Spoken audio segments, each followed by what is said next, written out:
Welcome to Educator.com's English Grammar course. This lesson is on nouns. Let's get started. All right, we're going to begin with a brief lesson overview. We're going to ask, what is a noun? What is it? What does it do? We're going to look at different kinds of nouns, which is going to be the major focus of this lesson. We're going to look at singular and plural nouns, collective nouns, concrete and abstract nouns, proper and common nouns, and count and non-count nouns. And then we're going to do a little practice identifying nouns in some literary passages. All right, to begin with, what is a noun? Well, the word noun comes from the Latin word nomen, which means name. So basically, a noun is a name for something. It names a person, place, or thing, or idea. When you hear noun, here's your mnemonic, think Johnstown, because John is a person. This is John Philip Sousa. A town is a thing, and Johnstown, Pennsylvania is a place. So when you hear noun, think Johnstown. Anything that you can cover under Johnstown is probably a noun. All right, let's do a little practice to begin with. See if you can identify the nouns in this passage. This is from the beginning of J.M. Barrie's book, Peter Pan. All children except one grow up. They soon know that they will grow up, and the way Wendy knew was this. One day, when she was 2 years old, she was playing in a garden, and she plucked another flower and ran with it to her mother. Take a good look. See if you can identify all the nouns. Pause the video if you need to. And here they are. All children. Okay. Children are, of course, people, except one grow up. They soon know that they will grow up. And the way, which is an idea. Wendy is a person. Knew was this. One day, which is a thing. When she was 2 years old, two things. She was playing in a garden, a thing. And she plucked another flower, a thing, and ran with it to her mother, a person. J.M. Barrie is also a person, and Peter Pan is a fictional character, but in the book, he's a person. So those are nouns as well. Now, one of the first things you need to know about nouns is that they come in both singular and plural forms. Singular nouns name only one person, place, thing, or idea. Plural nouns name more than one of the same person, place, thing, or idea. Now, there are irregular nouns that have irregular plurals, but plural nouns are usually formed by adding s or es to the end of a singular noun. Let's look at a couple of examples. All right, one cat. We've got one cat lying on the carpet there. We add s to the end when we've got two cats. Okay, pretty simple. Most nouns behave this way. But if the noun ends with an s sound, such as glass, then you add the es and the syllable es on the end. So glass becomes glasses because you have more than one. That's basically how you turn a singular noun into a plural for almost every noun in English. All right, what about collective nouns? Collective nouns are a special kind of noun that name a class or a group. They are a single entity composed of one unit with multiple parts, usually multiple very similar parts. Collective nouns are usually treated as singular. You act like they're singular nouns even though they describe a group of several things. These nouns are also called group nouns because they describe groups. Now, what am I actually talking about? Well, you might look at a noun like team. A team contains multiple units that are similar. It contains multiple people, like this soccer team. Okay. Similarly, a choir contains multiple singers, but it's treated as a singular noun. We say one team, one choir. I sing in a choir. It's singular, even though it's a group of multiple things. So collective nouns are a little tricky, but that's how they work. All right, now we come to concrete and abstract nouns. Concrete nouns names things that you can experience with your senses. So, for example, dog. You experience a dog with your senses. You see the dog, you hear the dog barking, you smell the dog, you feel the dog. Your senses pretty much tell you everything you need to know about the dog. Or motorcycle, or water. Abstract nouns, by contrast, name qualities or ideas that you can't experience with your senses, such as hope or peace, or happiness, abstract emotions or philosophical concepts. Now, how does this actually play out? Concrete nouns include concrete, which is how you remember what a concrete noun is. You can experience concrete with all your senses. Or blanket. Again, you can touch it, you can see it, you can smell it, you can hear it. Well, you can hear it if someone drops it on the floor. Truck, fire, apple, all things that you can experience with your senses. Very concrete, right there in the moment with you. Abstract nouns, by contrast, happiness, mercy, justice, surprise, or beauty. Most people would agree that these things exist, but they're not things that you can touch, things that you can see, things that you can hear. Your senses don't tell you a whole lot about them, so they are abstract nouns. And again, these can be singular or plural. You can have one surprise, two surprises. You can have one blanket, two blankets. But you can also have concrete, which you don't really count. All right, proper and common nouns. Proper nouns name specific people, places, and things, such as William Shakespeare, City of Tokyo, or Harvard University.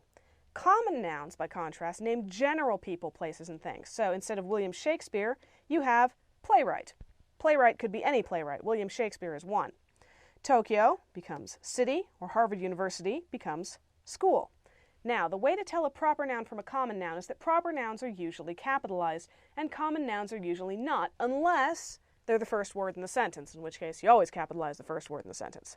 Proper nouns are almost always capitalized, except for people like E.E. Cummings or K.D. Lang, who insist on spelling their name with lowercase letters. But aside from exceptions like that, proper nouns are capitalized, and common nouns are not, unless they're at the beginning of a sentence. Let's look at a couple of examples. Albert Einstein. One person, an utterly unique person, so you capitalize his name, Albert and Einstein, as opposed to scientist, which is the common noun version, could refer to any scientist. Similarly, the Mona Lisa is a painting, it's unique, if you use a proper noun for it, you capitalize it, as opposed to just plain old painting, which could be any painting. Now, count and non-count nouns. These actually trip a fair number of people up. Count nouns, quite simply, are things that can be separated and counted, like tree or book or box. You can say one tree, two trees, three trees. Notice that count nouns can be plural. Non-count nouns name things that cannot be separated and counted, like air or sadness or music. You don't say one air, two airs, or one music, two musics. It just doesn't make any sense. You say more music, more air, less air, because they're non-count nouns. You can't break them up. Count nouns can be made plural, one, two. Non-count nouns cannot. Major difference between them. Let's look at some examples. All right, classic count noun, bear. If you run into a bear, you are very aware of how many bears there are. One bear, two bears, okay, it might be time to run.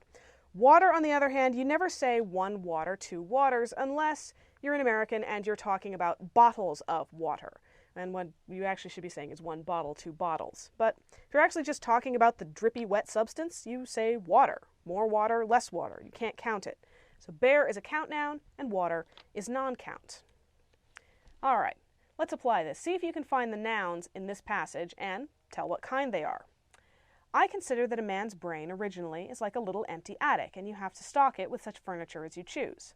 A fool takes in all the lumber of every sort that he comes across, so that the knowledge which might be useful to him gets crowded out, or at best is jumbled up with a lot of other things, so that he has difficulty in laying his hands upon it. Now the skilled workman is very careful indeed as to what he takes into his brain attic. He will have nothing but the tools which may help him in doing his work. This is a quote from Sir Arthur Conan Doyle in his book A Study in Scarlet. Now take a good look, pause the video if you need to, see if you can find the nouns and determine what kind they are. All right, man, that's a lot of nouns. Okay, I consider that a man's brain. Now, first of all, some of you may have marked man's. You'd be wrong. In this case, man, see that apostrophe S, that possessive? That's actually acting as an adjective, modifying brain. So we're not counting it as a noun for the purpose of this exercise because it's doing the job of an adjective. And we'll get to adjectives in a later lesson. Brain, however, is a thing. It's a count noun, one brain, two brains. It's concrete. You can experience a brain with your senses, usually if you cut it out of the animal it came from.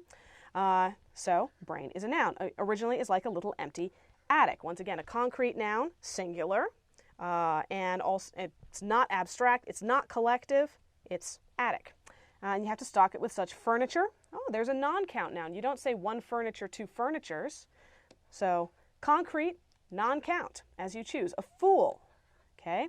That's a somewhat more abstract concept, but singular noun, count, takes in all the lumber, non-count noun, of every sort. That's an abstract that he comes across. So that the knowledge, also abstract. You can't experience knowledge with your senses, but that's actually non-count, so it can't be singular or plural.